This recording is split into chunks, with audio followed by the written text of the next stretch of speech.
everyone and welcome to another video here at Bliss. Today we're going to be talking about a vocal onset.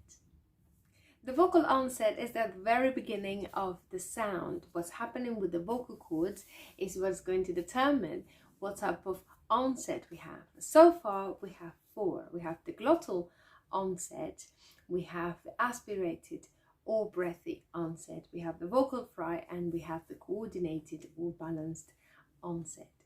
So what's happening in the aspirated onset is that when we are making sound, there is a leak of air, so it sounds a lot breathy. It sounds like this: not about angels. If you could hear, there is a leak of air, and that means that the vocal cords are not completely closing. They are not making the vibration by being completely together.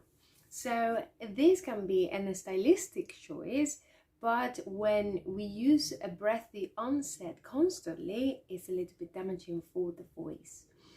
Then we have the glottal onset, and if you say the word again, you see that we have an and then again, the vocal cords closes and makes like a kind of like an explosive sound. So this is very good when we start you feel the vocal cords closes before we make that sound.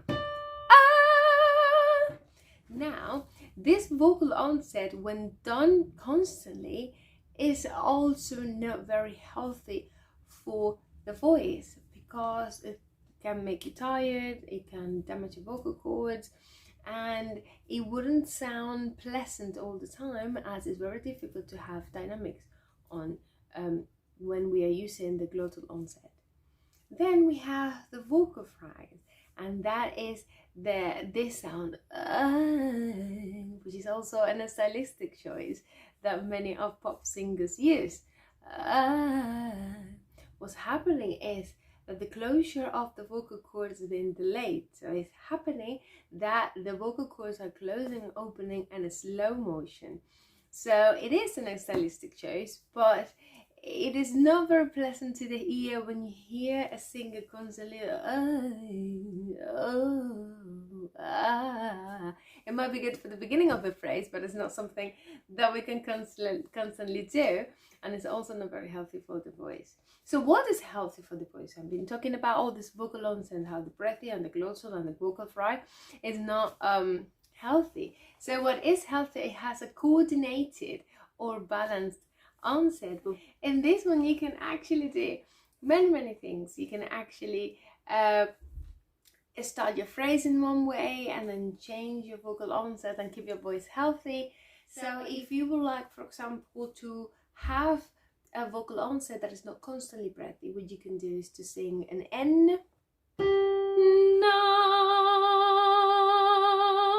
or higher up, no.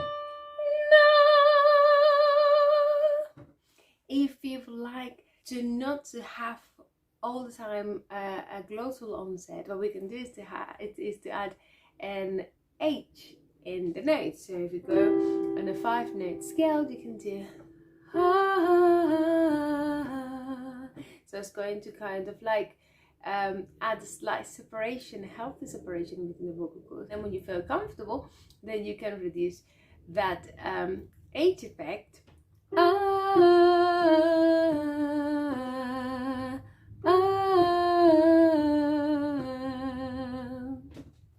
For the vocal fried, what you should do is to start straight in the note. Don't delay the beginning of it.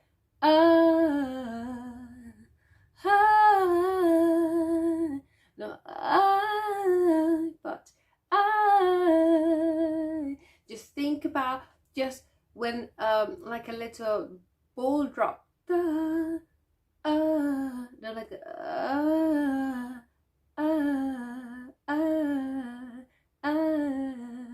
which can help a lot with your riffing if you are practicing some.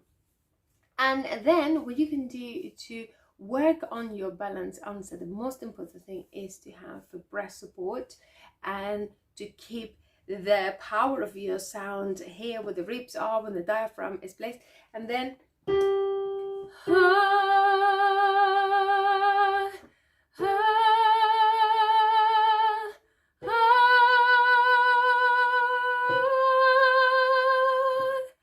that is going to help you to have a balanced or coordinated answer. Well, this is all for today. I hope you like this video, and I hope it helps you to get to know your body better at the time of singing, and I'm going to see you in the next video.